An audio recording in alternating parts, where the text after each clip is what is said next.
नमस्कार दोस्तों, आप सबका स्वागत है आपका अपना यूट्यूब चैनल इसके साइंस क्लासेस पर। और आज जो आप सबके लिए लेकर के आया ना सर, वो बड़ा ही बिजोड़ चीज लेकर के आया सर। ये बड़ा ही तोहफा है, क्योंकि पता है ये गेस क्वेश्चन सारा का सारा है और सारा का सारा सामाजिक विज्ञान का ऑब्जेक्टिव क्वेश्चन है, जो आपके एग्जाम में आने की संभावना नहीं सर, वो आएगा। क्योंकि ये सब जो क्वेश्चन है ना, वो आपके एग्जाम में सबसे ज्यादा बार पूछा गया है और उम्मीद करना कि इस बार भी ये सब क्वेश्चन आएगा। तो आपको सीधे मैं आपको लेकर के चलता हूँ क्वेश्चन की दुनिया में सर। और क्वेश्चन क्या कहता है, थोड़ी सी गौर करना। कहता है ना सर कि भारत का प्रथम तेल शोधक कारखाना कहां स्थित है। तो भारत का जो सबसे पहला तेल शोधक कारखाना है ना, वो डिगबोई में। कहां है सर? तो डिगबोई में। ये ज्योग्राफी का क्वेश्चन था सर, भूगोल का। कहता है भारत का प्रथम तेल शोधक कारखाना कहां स्थित है। तो डिगबोई में। कहां? तो डिगबोई में। कहां? तो डिगबोई में, ठीक ना। तो भारत का प्रथम तेल शोधक कारखाना कहां स्थित है। तो डिगबोई में। यानी एक का आंसर कितना हो गया? सी। और एक बात और बता देना चाहते हैं सर, पीडीएफ कहां मिलेगा, थोड़ी सी एक मिनट सुन लीजिएगा। देखिए, सबसे पहली बात है ना, पीडीएफ की जब चर्चा करेगा ना सर, तो पीडीएफ आपको टेलीग्राम पे मिलता है। कहाँ मिलता है? टेलीग्राम पे। टेलीग्राम को ज्वाइन करने के लिए ना, वीडियो के डिस्क्रिप्शन में लिंक दिया हुआ है, या फिर टेलीग्राम पे जाकर के आप सर्च कर सकते हैं @संदीप7295। मेरा आईडी खुल जाएगा, वहाँ पे आपको ऑल पीडीएफ मिल जाएगा, ऑल वीडियो मिल जाएगा सर। और साथ ही आपके एग्जाम के 30 मिनट पहले मेरा प्रयास रहेगा कि आपके पास कुछ ना कुछ भेज दूँ, तो वो टेलीग्राम पे ही जाएगा, ठीक नो आना। और जो भी लोग चैनल पर नए हैं सर, चैनल को सब्सक्राइब कर देना, ताकि इसका अगला वीडियो का नोटिफिकेशन आपके पास जा सके। और फेसबुक को भी ज्वाइन कर सकते हैं, इंस्टाग्राम आईडी को भी ज्वाइन कर सकते हैं। सीधे मैं आपको लेकर चलता हूं क्वेश्चन की दुनिया में। चलिए आइए सर, अगला कहता है ना, काली मृदा का दूसरा नाम। 2 नंबर क्वेश्चन में कहता है काली मृदा का दूसरा नाम क्या। तो काली मृदा का दूसरा जो नाम है ना, वो रेगूर मृदा है। कौन मृदा सर? ये रेगूर मृदा। ने ऑप्शन नंबर क्या होगा? बी होगा, ठीक ना।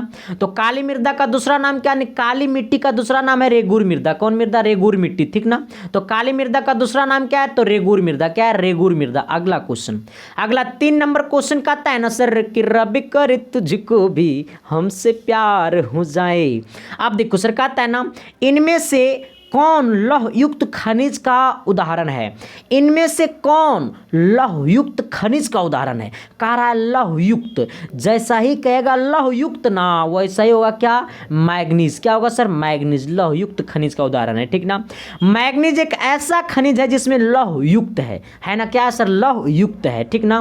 तो अगर पूछा ना कि इनमें से कौन लौह युक्त खनिज का उदाहरण है, तो क्या देना है? मैग्नीज। क्या देना है? मैग्नीज। क्या देना है? मैग्नीज। हाँ, तो कहेगा युक्त खनिज का उदाहरण, घप्स ना मारेंगे, मैग्नीज। अगला क्वेश्चन नंबर 4 की तरफ गौर करना सर। 4 नंबर क्वेश्चन कहता है ना, कौन सी मिट्टी कपास की खेती के लिए सर्वोत्तम मानी जाती है। कौन सी मिट्टी कपास की खेती के लिए सर्वोत्तम मानी जाती है, मतलब सबसे अच्छा मानी जाती है। जब हमको करना रहेगा खेती कपास का ना, तो कपास में काली मृदा सबसे बढ़िया मिट्टी होता है। काली मिट्टी में कपास की खेती बड़ा ही भयानक होता है रे भाई। हाँ, तो कहेगा कौन सी मिट्टी कपास की खेती के लिए सर्वोत्तम मानी जाती है। तो हमारा काली, यानी ऑप्शन नंबर क्या होगा? सी होगा सर। अरे जब जब तुझको देखूं तो अरे दिल घबराता है। कहता है ना सर कि बिहार झारखंड में देश का कितना प्रतिशत अबरक उत्पादन होता है। बिहार झारखंड में देश का कितना प्रतिशत अबरक उत्पादन होता है।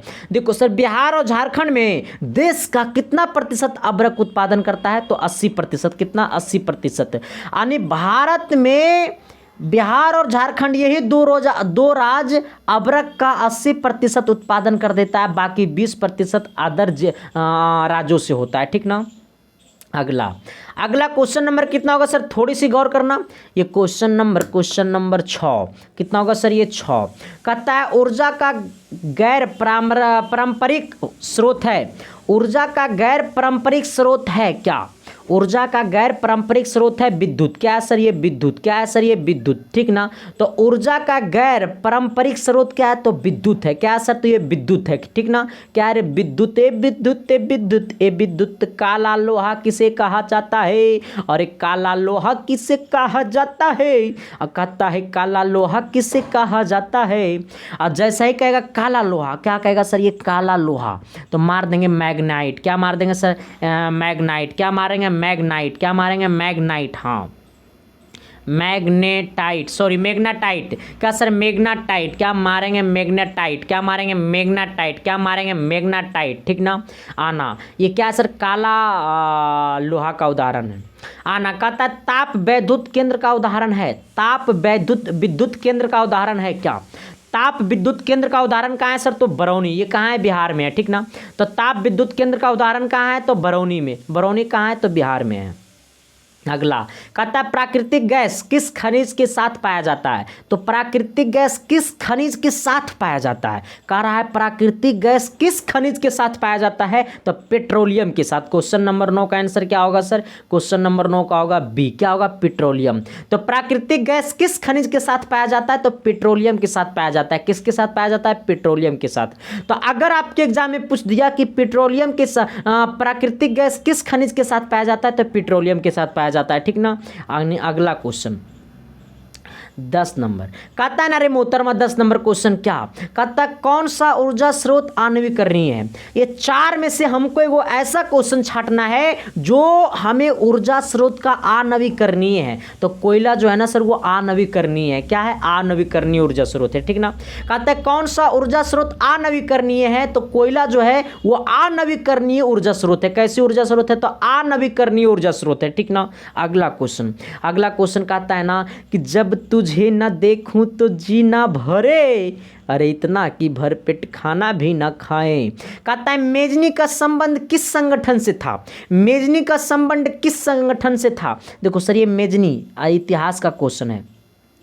कहता है मेजनी का संबंध किस संगठन से था, तो मेजनी का जो संबंध था ना सर वो किस संगठन से था, तो किससे था सर, कार्बोनरी से। किससे था sir, Carbonari, Carbonari, Carbonari. Option number क्या होगा, बी होगा सर। अगला ये क्वेश्चन नंबर कितना था सर, तो ये क्वेश्चन नंबर आपका 11 था, ये 12 नंबर होगा। कहता है गैरीवाल्डी पेशे से क्या था, तो गैरीवाल्डी पेशे से एक नाविक था। क्या था सर, एक नाविक था। क्या सर था, एक नाविक था, ठीक ना। तो गैरीवाल्डी पेशे से क्या था, तो एक नाविक था। क्या था, एक नाविक था, ठीक ना। तो गैरीवाल्डी पेशे से क्या था, एक नाविक था। क्या था, एक नाविक था, ठीक ना। अगला क्वेश्चन नंबर कितना होगा सर, ये 13 होगा। कितना होगा, ये 13 होगा। कहता है ना सेडौन युद्ध किसके बीच हुई, सेडौन का जो युद्ध हुआ सर वो किसके बीच हुआ, तो सेडौन और जो युद्ध हुआ ना वो फ्रांस और हमारा पर्सा के बीच हुआ। यानी ऑप्शन नंबर क्या होगा, सी होगा सर। क्या होगा, सेडौन का युद्ध किसके बीच हुआ, किनके बीच हुआ, तो फ्रांस और पर्सा के बीच हुआ, ठीक ना। तो फ्रांस और पर्सा के बीच कौन सा युद्ध हुआ, तो सेडौन युद्ध हुआ, ठीक ना। तो सेडौन युद्ध किसके बीच हुआ, तो फ्रांस और पर्सा के बीच हुआ था, ठीक ना। अगला क्वेश्चन कहता है ना कि ना देखूं तो जी ना भरे, थोड़ी सी सर हमको पानी पीने तो दे दो ना। आना सर, हाँ।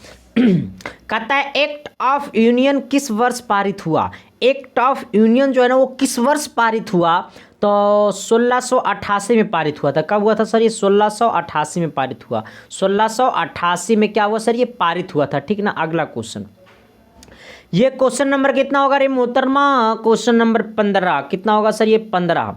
कहता है ना जर्मनी के एकीकरण के लिए बिस्मार्क ने कितने युद्ध किया। अब देखो सर जर्मनी के एकीकरण में बिस्मार्क ने कितने युद्ध किया, तो जर्मनी के एकीकरण में बिस्मार्क ने 3 युद्ध किया। कितने युद्ध किया सर, 3 युद्ध किया, ठीक ना। कौन कौन, वो कमेंट करो।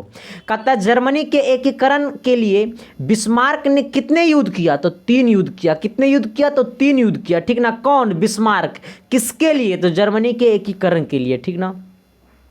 अगला कहता है ना रक्त और लौह की नीति किसने अपनाई, रक्त और लौह की नीति किसने अपनाई, तो रक्त और लौह की नीति किसने अपनाई, तो बिस्मार्क ने। किसने सर, ये बिस्मार्क ने अपनाया। किसने अपनाया, बिस्मार्क ने। यानी 16 का क्या होगा, ऑप्शन नंबर ए होगा, ठीक ना। तो अगर पूछेगा सर कि रक्त और लौह नीति किसने अपनाया, तो बिस्मार्क ने अपनाया। किसने अपनाया, तो बिस्मार्क ने अपनाया। अगला कहता है ना कि तुझे ना, जब तक तुझे ना तोड़ूंगा तब तक तुझे ना छोड़ूंगा, क्योंकि मेरी दिल की चैन तो तभी आएगा जब मेरा बोर्ड एग्जाम में 450 नंबर आएगा। हाँ, कहता है किस युद्ध के बाद जर्मनी का एकीकरण पूरा हुआ। अच्छा, कौन सा युद्ध था, जब वो युद्ध हो गया तब जर्मनी का एकीकरण पूरा हुआ, तो कौन सा युद्ध था सर, हाँ, सेडाउन का युद्ध क्या हुआ था सर? सेडाउन का युद्ध, यानी सेडाउन का युद्ध, सेडाउन का युद्ध है ना, यानी ऑप्शन नंबर क्या होगा? डी होगा।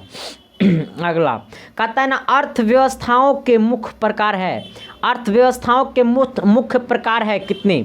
अर्थव्यवस्थाओं के मुख्य प्रकार है कितने? 3 है। अगला क्वेश्चन नंबर कितना होगा सर? 20। कितना होगा सर? 20। हमको दे देगो 21। कहता है भारत में नीति आयोग की स्थापना हुई कब? भारत में नीति आयोग, क्या सर? ये नीति आयोग की स्थापना कब हुआ? तो भारत में नीति आयोग का जो स्थापना हुआ सर, वो आपको 2015 में हुआ। कब हुआ? 2015 में। हाँ, हमको याद भी है सर। तो भारत में नीति आयोग की स्थापना कब हुआ सर? तो 2015 में हुआ। कब हुआ? 2015 में हुआ। यानी ऑप्शन नंबर क्या होगा सर? ये डी होगा। क्या होगा सर? ये डी होगा। अगला कहता है भारत की आर्थिक व्यवस्था है, भारत की आर्थिक व्यवस्था है क्या? तो समाजवादी, पूंजीवादी, मिश्रितवादी, इनमें से कोई नहीं। तो भारत का जो मिश्रित अर्थव्यवस्था जो है ना सर, वो क्या हमारा है? तो मिश्रित। हाँ, थैंक यू। कहता है भारत की अर्थव्यवस्था है, भारत की आर्थिक अर्थव्यवस्था है तो मिश्रित है। क्या सर? मिश्रित है। अगला क्वेश्चन, अगला क्वेश्चन कहता है ना, क्या कहता है? 22 नंबर क्वेश्चन। कितना नंबर क्वेश्चन होगा सर? ये 22 नंबर क्वेश्चन होगा। कहता है बिहार में जीवन यापन का मुख्य साधन है, बिहार में जीवन यापन का मुख्य साधन है। तो बिहार भले ही पूरा आयस पैदा करता है, बिहार भले ही मेहनती है, बिहार भले ही 100 पे 1 बिहारी 100 पे भारी होता है, लेकिन बिहार का सब अधिकांशता लोग कृषि पे आधारित रहता है। किस पे सर? तो कृषि पे आधारित रहता है, ठीक ना, खेती करने पे आधारित रहता है। हाँ, तो इसका आंसर क्या होगा सर? ये ए होगा, ठीक ना। आना कहता है बिहार में जीवनयापन का मुख्य साधन है तो कृषि है। क्या सर? कृषि है। तो बिहार में जीवनयापन का मुख्य साधन क्या है सर? तो ये कृषि है। क्या है? तो कृषि है, ठीक ना। ये सब चीज़ गौर करके रखना सर, क्योंकि आपके एग्जाम में ना ये सब पूछता है, और जब आपके एग्जाम में पूछता है सर, तो आपको तो जवाब देना चाहिए ना। अगला क्वेश्चन नंबर कितना होगा? 22 से हो गया 23 नंबर क्वेश्चन। आना कहता राष्ट्रीय विकास परिषद का गठन कब हुआ? मतलब गठन हुआ था कब? देखो, राष्ट्रीय विकास परिषद का गठन कब हुआ था? तो राष्ट्रीय विकास परिषद का जो गठन हुआ था सर, वो कब हुआ था? तो 1952 में हुआ। कब हुआ था? 1952 में हुआ था, ठीक ना। यानी ऑप्शन नंबर क्या होगा? बी होगा। तो राष्ट्रीय विकास परिषद का गठन हुआ था कब? तो 1952 में हुआ था। जो भी लोग चैनल पर नए, चैनल को सब्सक्राइब कर दो और बेल आइकन को प्रेस करके सर दोस्तों को शेयर कर दो, क्योंकि कहा जाता है सर कि बेहतर शिक्षा की बात करें या बेहतर रिजल्ट की बात करें, तो पूरे यूट्यूब की दुनिया में मात्र एक विकल्प है जिसका पहचान हम नहीं, वो आप सब है, क्योंकि आप सब का रिजल्ट है तभी हम हैं सर। और पिछले बार का मेरा रिकॉर्ड रहा सर, मात्र मैंने 3 मंथ पढ़ाया, जिसमें हमारा 458 नंबर हाईएस्ट था। उतना अनुभव भी नहीं था। कम से कम इस बार 10 नंबर बढ़ा करके हमको 468 नंबर लाना होगा आप सभी को, ठीक ना। आना सर, अगला कहता है ना सर, थोड़ी सी से गौर करना। अगला क्या कहता है? कहता है ना राष्ट्रीय विकास परिषद का गठन हुआ कब? तो 1952 में हुआ। कब हुआ? 1952 में हुआ। अगला कहता है बिहार एक राज्य है कैसा? बिहार एक राज्य है कैसा? कैसा? कृषि प्रधान। थैंक यू मेरे भाई, लव भी मेरे भाई, दिल जीत लिया तू सबरी। बिहार एक राज्य है कैसा? कृषि प्रधान। कैसा? कृषि प्रधान। कैसा? कृषि प्रधान। अगला क्वेश्चन नंबर कितना होगा सर? ये हमारा 25 नंबर होगा। कितना होगा सर? ये हमारा 25 नंबर होगा। कहता है निम्नांकित में किस क्षेत्र को प्राथमिक क्षेत्र कहा जाता है? जल्दी कमेंट करो सर, सबका कमेंट में देख रहा हूँ। निम्नांकित में किस क्षेत्र को प्राथमिक क्षेत्र कहा जाता है? औद्योगिक क्षेत्र को, कृषि क्षेत्र को, सेवा क्षेत्र को, इनमें से कोई नहीं। किस क्षेत्र को प्राथमिक क्षेत्र कहा जाता है? किस क्षेत्र को प्राथमिक क्षेत्र कहा जाता है? तो कृषि क्षेत्र को। Thank you. किस क्षेत्र को सर? तो ये कृषि क्षेत्र को, ठीक ना। तो कृषि क्षेत्र को क्या कहा जाता है? तो प्राथमिक क्षेत्र कहा जाता है, ठीक ना। तो निम्नांकित में किस क्षेत्र को प्राथमिक क्षेत्र कहा जाता है? तो कृषि क्षेत्र को प्राथमिक क्षेत्र कहा जाता है।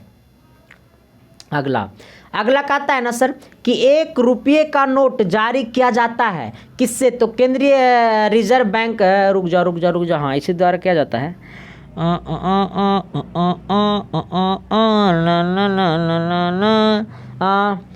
अरे वो क्वेश्चन छूट गया क्या? अच्छा, केंद्रीय सरकार द्वारा। किसके द्वारा? केंद्रीय सरकार द्वारा। वो क्वेश्चन लग रहा है छूट गया क्या? केंद्रीय सरकार द्वारा, किसके द्वारा? केंद्रीय सरकार द्वारा किया जाता है, ठीक ना। अगला, 1 रुपया का नोट किसके द्वारा जारी किया जाता है? तो केंद्रीय सरकार द्वारा, ठीक ना। अगला क्वेश्चन, मुद्रा का प्राचीनतम रूप है, मुद्रा का प्राचीनतम रूप क्या है? ए जल्दी जल्दी बोलो, जल्दी जल्दी बोलो, जल्दी जल्दी बोलो। आय हाय हाय हाय हाय हाय, वस्तु मुद्रा, थैंक यू। मुद्रा का प्राचीनतम रूप क्या सर? वस्तु मुद्रा, ठीक ना। अगला क्वेश्चन कहता है मुद्रा के प्रयोग से किसको लाभ हुआ? मुद्रा के प्रयोग से किसको लाभ हुआ? तो मुद्रा का प्रयोग से किसको लाभ हुआ सर? ला ला ला ला ला ला, ए और बी दोनों, थैंक यू। ए हाँ, अन्य उपभोक्ताओं को भी और उत्पादकों को भी, ठीक ना। तो किसको किसको हुआ सर? दोनों को हुआ, ठीक ना। अगला क्वेश्चन, ए और बी दोनों को हुआ। अब देखिए सर, एक और क्वेश्चन है सर, थोड़ी सी गौर करना। ये कहाँ कहाँ से क्वेश्चन झप गया? अच्छा, एक बार क्वेश्चन रिपीट हो गया, ठीक ना। तो ये आपका क्वेश्चन मैंने करवा दिया 30 क्वेश्चन सर। फिर मुलाकातें करते हैं आप सबके बीच अगली क्लास में। तब तक के लिए बाय। तब तक देखते रहिए इसके साइंस क्लासेस। मिलते हैं कल की क्लास में, तब तक। और जो भी लोग चैनल पर नए थे सर, चैनल को सब्सक्राइब कर दीजिएगा और बेल आइकन को प्रेस कर सर दोस्तों को शेयर कर दीजिएगा। Thank you, love you.